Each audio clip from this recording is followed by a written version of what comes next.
માત્ર ભારત માતા કી જય. જય શ્રી કૃષ્ણ. હું ડોબરિયા સુરતથી એલબી ટોર ક્રાંતિ તમારા બધાનું સ્વાગત કરે છે. એલબી ટોર ક્રાંતિ દ્વારા આપણે શ્રીજીનગર બેની વાડીમાં આવ્યા છીએ અને ખૂબ જ સારો આ લોકોનો પ્રસંગ છે. આજે હનુમાન જયંતિનો ખૂબ જ એમ કહેવાય સારો દિવસ છે અને આજે વિશ્વ પુસ્તક દિવસ પણ છે. આપણે આવ્યા છીએ સોસાયટીની અંદર કારણ કે અત્યારે હનુમાન જયંતિના કાર્યક્રમના ભાગરૂપે આ લોકો સોસાયટી દ્વારા એવું નક્કી કરવામાં આવ્યું છે કે આ વખતે ગાય આધારિત છાશ આપણે લઈ આવશું. એટલે એલબી ટોર ક્રાંતિ દ્વારા આજે એમ કે ગરમીની અત્યારે સીઝન છે, ઉનાળો ચાલી રહ્યો છે, ત્યારે એમ કહેવાય કે પૃથ્વીનું અમૃત એટલે છાશ ગાયના દૂધમાંથી એમ કે ગીર ગાયના દૂધમાંથી બનેલી છાશ આપણે અહીંયા 150 લીટર દેવા આવ્યા છીએ. અને અત્યારે આ એમ કે સારામાં સારો વિચારો સોસાયટીના પ્રમુખો અને સોસાયટીના આગેવાનો દ્વારા કે એમ કહેવાય કે ગાયને પ્રગતિ મળે, ગૌશાળાનો વિકાસ થાય અને ગાયોની સેવા થાય અને ગાયોની સેવાની સાથે આપણો સમાજ આપણું રાષ્ટ્ર પ્રગતિ કરે. ગાય વિના ગતિની વેદ વિના મતિની એવું કહેવામાં આવે છે. ત્યારે ભરતભાઈ આપણી જોડે છે. ભરતભાઈ, તમારી સોસાયટીમાં વિચાર ક્યાંથી આવ્યો? આ વિચાર અમે એક દિવસ તમારા બીજા કાર્યક્રમમાં તમારા સાસુ કાર્યક્રમ બધું જોયું હતું, ત્યાંથી નક્કી કર્યું હતું કે આ વખતે તો આપણે ગાયની છાશ જ લાવ્યું છે.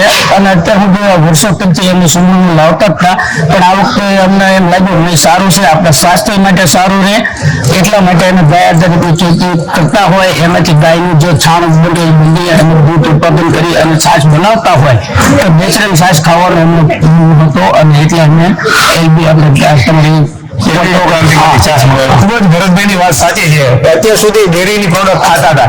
એમ કહેવાય કે બધા ને ખબર છે કે ભાઈ ડેરીની જે પણ કઈ પ્રોડક્ટ છે એમાં એમ કહેવાય કે ભારતની અંદર 100% જે સાચું દૂધનું ઉત્પાદન છે, 84% એમ કહેવાય કે ડુપ્લિકેટ દૂધ આપણા ઘર સુધી ને આપણા પેટ સુધી પહોંચે છે. એનાથી ઘણા બધા રોગો થાય છે. પણ જયારે પ્રકૃતિ તરફ પાછા વળીએ છીએ ત્યારે ગાય એમ કહેવાય કે ઋષિકાળથી ગાયનું મહત્વ ખૂબ જ છે. ભગવાન શ્રી કૃષ્ણથી લઈને આજ સુધી એમ કહેવાય કે કળિયુગ સુધી ગાયનું મહત્વ અવિરત રહ્યું છે. ગાયના છાણથી જે ઓર્ગેનિક ખેતી થાય છે એમની પણ વાત કરી છે કે ભાઈ ગાયના ગૌમૂત્રથી જે પણ કઈ પ્રોડક્ટ છે એમાં બધા ઉપયોગ કરીએ છીએ અને ગાયનું દૂધ ભવિષ્યની અંદર તમારા ઘર સુધી પહોંચે ને તમારા પણ એવા પ્રસંગોની અંદર ગાયનું દૂધ, ગાયનું ઘી, ગાયનું માખણ, ગાયની છાશ, ગાયનું દહીં તમારા ઘર સુધી પહોંચતું થાય. આપણે બધા સંકલ્પ કરીએ કે હવે પણ ક્યારે પણ આપણી સોસાયટીની અંદર કોઈ પણ પ્રોગ્રામ થાય, કોઈ પણ કાર્યક્રમ કે આપણા ઘરે કોઈ પ્રસંગ હોય કે ભાઈ દીકરાના કે દીકરીના લગ્ન હોય તો આવા સંકલ્પ સાથે આપણે આગળ વધશું જેથી કરીને એમ ગૌધન બચી જાય અને આપણે બધા એમ કે સમાજનું શ્રેષ્ઠ નિર્માણ કરીએ અને આપણા આરોગ્યનું જતન કરીએ, પ્રકૃતિનું જતન કરીએ. પ્રકૃતિના જતનથી રાષ્ટ્રનું પણ જતન થશે, રાષ્ટ્રનો પણ વિકાસ થશે એવી આ ભાવના છે. બીજું કઈ તમારે કઈ કેવું હોય ગાય આધારિત બે શબ્દ અને ગાયના દૂધની કે છાશની કઈ વાત કરવી અને તમારા પરિવારને કઈ મેસેજ આપવો? ગાય બચશે તો દેશ બચશે. ગાય નહીં હોય તો કઈ નહીં. કહેવાય છે કે આ તમે જે કાર્ય કરો છો ખૂબ સરસ કાર્ય કરો છો, લોકોને જાગૃતિ કરો છો, એના માટે આપણું સ્વાસ્થ્ય સારું રહે છે, દેશ પણ આગળ વધશે. ગાય છે તો ખૂબ આપણે બધા સુખી થઈશું.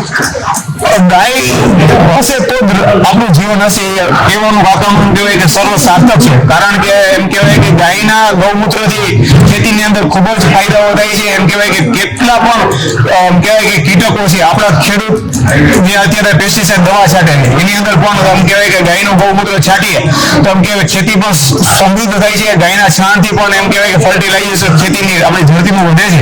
એનાથી પાકની અંદર એમ કહેવાય કે ખૂબ જ પ્રમાણમાં વધારો થાય છે.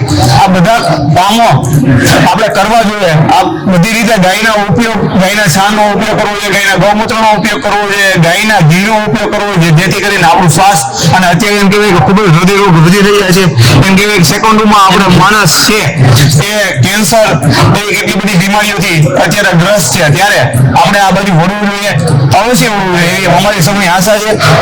તમે પણ તમારા કાર્યક્રમની અંદર આવો પ્રયાસ કરો અને આવી તક કોઈ પણ ગૌશાળાને આપો. એવું નહીં કે એલબી ટોર ક્રાંતિ, પણ કોઈ પણ ગૌશાળા છાશ અથવા દૂધ અથવા દહીં અથવા માખણ અથવા ઘી લાવો અને તમારા પરિવારનું રક્ષણ કરો, રાષ્ટ્રનું જતન કરીએ આવે છે. એવી આ ખૂબ સરસ મજાની ગાયના દૂધમાંથી બનેલી શુદ્ધ છાશ આપણે ત્યાં શ્રીનાથજી નગર બેની સોસાયટીમાં કતારગામ આપણે આપી છે. ભરતભાઈનો પણ આભાર માનીએ, સોસાયટીના પ્રમુખનો આભાર માનીએ, સોસાયટીના હોદ્દેદારોનો આભાર માનીએ અને તમામ લોકોનો કે જે આ હનુમાન જયંતિના ઉત્સવની અંદર તમામ લોકો જે પ્રસાદ લેવા આવવાના છે તમામ લોકોનો આભાર. કારણ કે એને એક સંકલ્પ કર્યો અને એને ખૂબ જ સારો પ્રયાસ કર્યો, એનાથી આ અમે ગીર ગાયની છાશ એના સુધી પહોંચાડી શક્યા છીએ.